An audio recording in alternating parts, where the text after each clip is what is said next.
अन्नं प्राणमन्नमपानबाहुः अन्नं मृत्युं तम् உழைப்பின் மேன்மை, இயற்கையின் பெருமை, நன்றியின் அளவு, உறவின் அழகு, மண்ணின் மனம், பண்பாட்டின் வண்ணம். பொங்கல் பண்டிகையை நம்மோடு இணைந்து கொண்டாடுவதற்காக நம்முடைய மாண்புமிகு பாரத பிரதமர் அவர்கள் இன்னும் சில நிமிடங்களில் விழா நிகழ்விடத்திற்கு வருகை தர இருக்கின்றார்கள் என்பதை மகிழ்ச்சியுடன் தெரிவித்துக் கொள்கின்றோம். நம்முடைய மாண்புமிகு பாரத பிரதமர் அவர்கள் இன்றைய நிகழ்விடத்திற்கு வருகை தரும்போது வாழக்கூடிய அனைத்து பகுதிகளிலும் இருக்கக்கூடிய which carries a meaning far beyond the ceremony.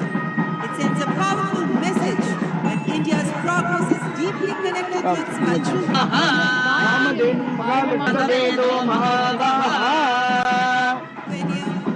this is a momentous celebrations which carries a meaning far beyond the ceremony.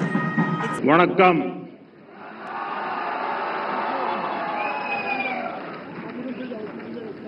இனிய பொங்கல் நல்வாழ்த்துக்கள்.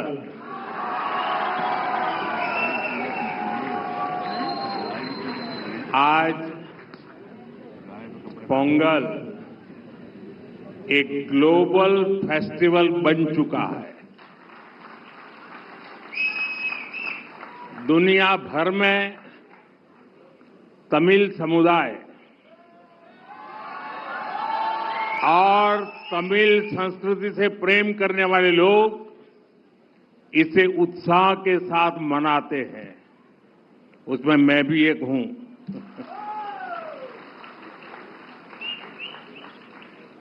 इस विशेष पर्व को आप सभी के साथ मनाना मेरे लिए सौभाग्य की बात है.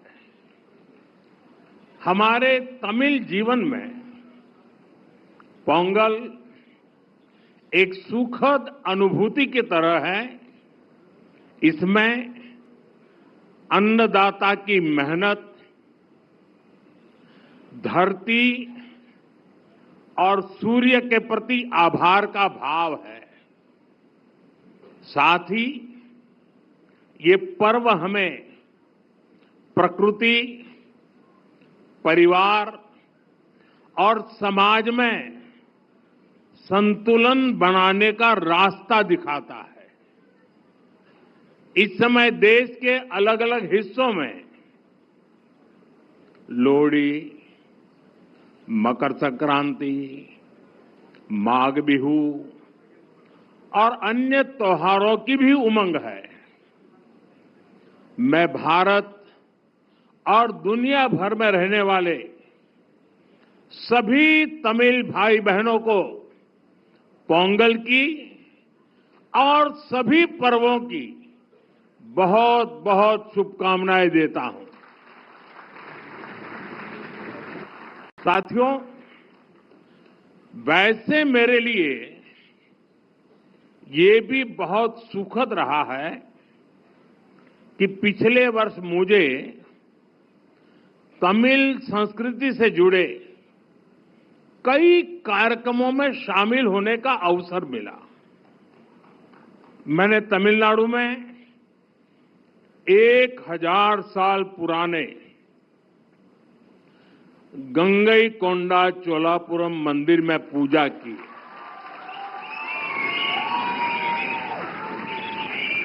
वाराणसी में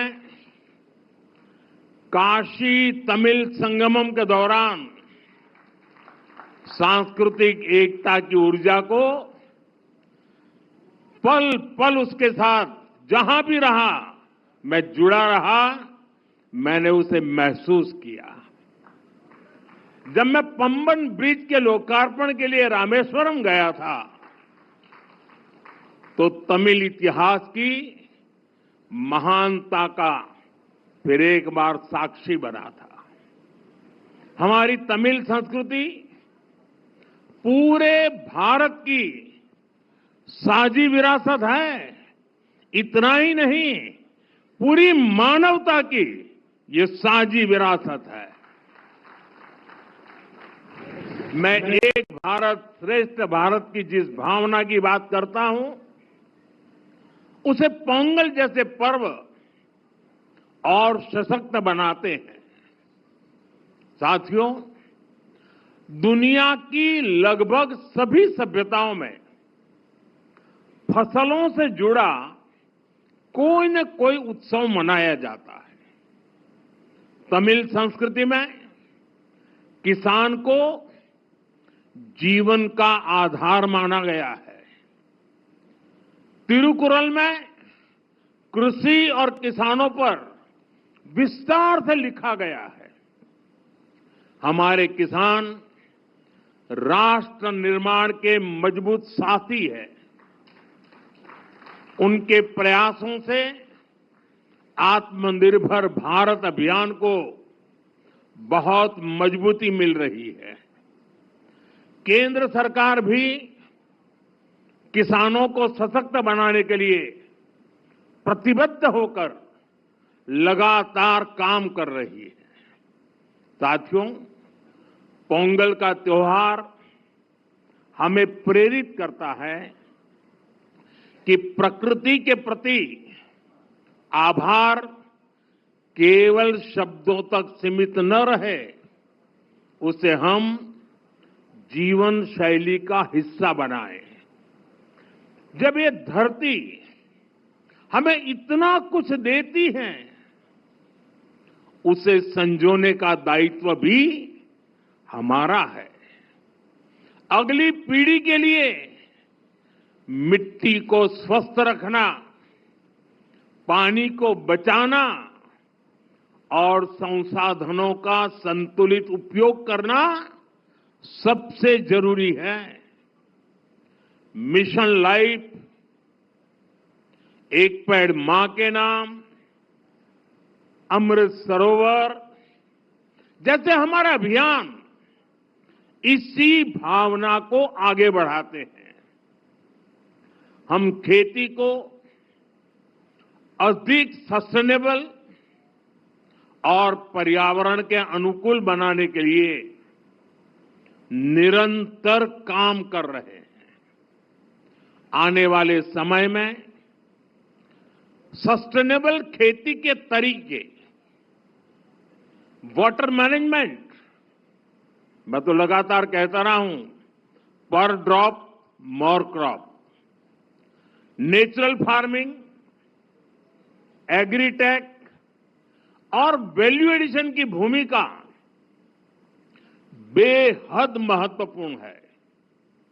इन सभी क्षेत्रों में हमारे युवा नई सोच के साथ आगे बढ़ रहे हैं। कुछ ही महीने पहले मैं तमिलनाडु में नेचुरल फार्मिंग से जुड़े एक सम्मेलन में शामिल हुआ था, जहां मैंने देखा कि हमारे तमिल युवा कितना बेहतरीन काम कर रहे हैं। यानी प्रोफेशनल लाइफ की बड़ी बड़ी चीजें छोड़ करके वो खेत में काम कर रहे हुए मुझे मिले। मैं खेती से जुड़े अपने युवा तमिल मित्रों से आग्रह करता हूं कि वे सस्टेनेबल खेती में क्रांति लाने के इस अभियान का और विस्तार करें। हमारा लक्ष्य ये होना चाहिए कि हमारी थाली भी भरी रहे, हमारी जेब भी भरी रहे और हमारी धरती भी सुरक्षित रहे। साथियों, तमिल संस्कृति दुनिया की सबसे प्राचीन जीवित सभ्यताओं में से एक है। तमिल संस्कृति सदियों को जोड़ती है। वो इतिहास से सीखकर वर्तमान को आगे का रास्ता दिखाती है। इसी प्रेरणा से आज का भारत अपनी जड़ों से शक्ति लेकर नई संभावनाओं की ओर आगे बढ़ रहा है। आज पोंगल के इस पावन अवसर पर हम उस विश्वास को महसूस कर रहे हैं जो भारत को आगे बढ़ा रहा है। एक ऐसा भारत जो अपनी संस्कृति से जुड़ा है, अपनी धरती का सम्मान करता है और भविष्य को लेकर भरोसे में भरा हुआ है। इनिय पोंगल नलवा कड़कतुक्कल